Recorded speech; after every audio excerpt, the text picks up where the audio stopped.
الحمدللہ رب العالمین والصلاة والسلام علی رسولہ محمد وعلی آلہ وصحبہ اجمعین اما بعد۔ بخاری اور مسلم کی روایت ہے، عبداللہ ابن مسعود فرماتے ہیں کأنی انظر الی رسول اللہ صلی اللہ علیہ وسلم، نبی اکرم صلی اللہ علیہ وسلم کو گویا کہ میں دیکھ رہا ہوں، یحکی نبی من الانبیاء، اللہ کے نبی صلی اللہ علیہ وسلم ایک نبی کی حالت بیان کر رہے ہیں۔ ضربہ قومہ فأدموہ، ان کی قوم نے ان کو مارا۔ یمسح الدم عن وجہہ، یہاں تک کہ خون نکلا تو اور خون اپنے چہرے سے پوچھتے جا رہے ہیں، ویقول، اور کہتے جا رہے ہیں، اللہم اغفر لقومی فإنہم لا يعلمون، اے اللہ میری قوم کو بخش دینا، معاف کر دینا، یہ میرے بارے میں کچھ نہیں جانتے ہیں۔ یہ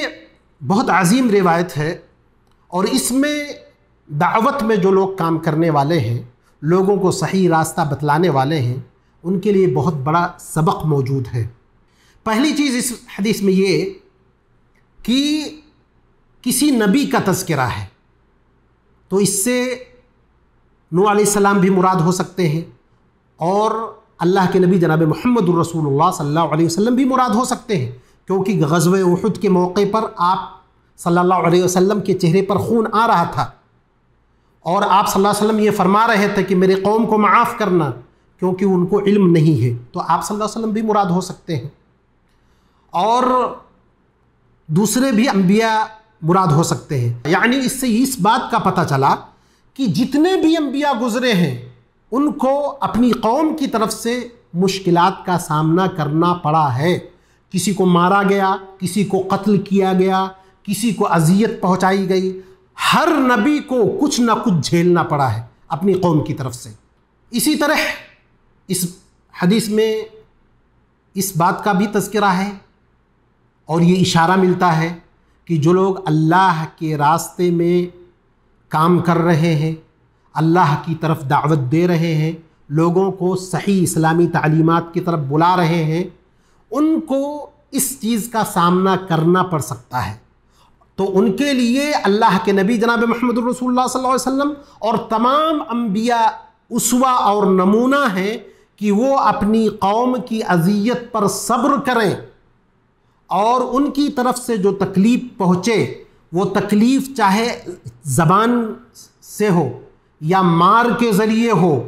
یا سماجی بائیکاٹ کے ذریعے ہو، یا کسی اور صورت میں ہو، ان تمام اذیتوں اور تکلیفوں پر ان کو صبر کرنا ہے، اور اس صبر کا بدلہ اللہ رب العزت والجلال آخرت میں ان کو دے گا۔ یہی وجہ ہے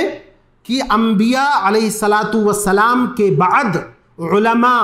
صالحین، مصلحین، اللہ کی طرف دعوت دینے والے، یہ سارے کے سارے لوگ انبیاء کے وارث ہیں۔ تو جہاں وہ تعلیم دینے میں، دعوت دینے میں انبیاء کے وارث ہیں، اسی طرح وہ صبر کرنے میں،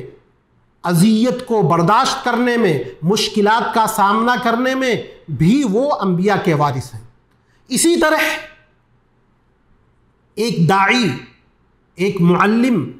ایک رفاہی کام کرنے والے کے لیے یہ چیز زیبا نہیں دیتا کہ لوگ اس کو اگر اذیت دیں تو ان کے اوپر لعن و طعن کریں، معمولی سی مشکلات اس کے سامنے اگر آئیں تو وہ فوراً لوگوں کو برا بھلا کہنا شروع کر دے۔ نہیں، بلکہ ایک طرف نبی کا خون بہہ رہا ہے، وہ اپنی قوم کے لیے دعا کر رہے ہیں کہ اللہ ان کو معاف کرنا،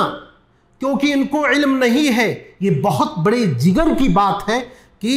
مار مار کر لہو لہان کر دیا جائے، اور سامنے سے وہ شخص اس کی ہدایت کے لیے دعا کرے، اس کو معاف کرنے کی دعا کرے۔ ساتھ ہی ساتھ اس حدیث میں اس بات کا اشارہ بھی موجود ہے کہ عمومی طور پر جو اذیت اور تکلیف لوگوں کی طرف سے آتی ہے وہ لا علمی کی بنیاد پر آتی ہے۔ اگر سامنے والے کو یقین ہو جائے کہ بہت نیک بندہ ہے، نبی ہے اللہ کی طرف سے، یا مصلح ہے، یا داعی ہے، یا یہ بہت بہترین آدمی ہے، تو سامنے والا اس کو تکلیف نہیں پہنچائے گا۔ اور یہی اللہ تبارک و تعالیٰ کی سنت ہے کہ اللہ کسی کی مکمل شخصیت کو لوگوں کے سامنے اجاگر نہیں کرتا۔ ایک طرف لوگوں کا امتحان مقصود ہے، دوسرا اس بندے کا بھی امتحان مقصود ہے کہ لا علمی کی بنیاد پر جو لوگ اسے کہتے ہیں اس پر صبر کرتا ہے تو اللہ تبارک و تعالیٰ اس کو بہترین بدلہ دے گا، اور اگر صبر نہیں کرتا تو بے صبرہ کہلائے گا اور وہ اپنے میدان میں وہ کامیاب نہیں ہوگا۔ اللہ تبارک و تعالیٰ سے دعا ہے کہ اللہ تبارک و تعالیٰ ہم کو اللہ کے راہ میں جن بھی اذیتوں کا سامنا کرنا پڑے اللہ اس میں ہمیں صبر کی توفیق عطا فرمائے، اللہ نیک عمل کی توفیق عطا فرمائے، دعوت کے کام کو آگے بڑھانے کی توفیق عطا فرمائے۔ وآخر دعوانا الحمد للہ رب العالمین۔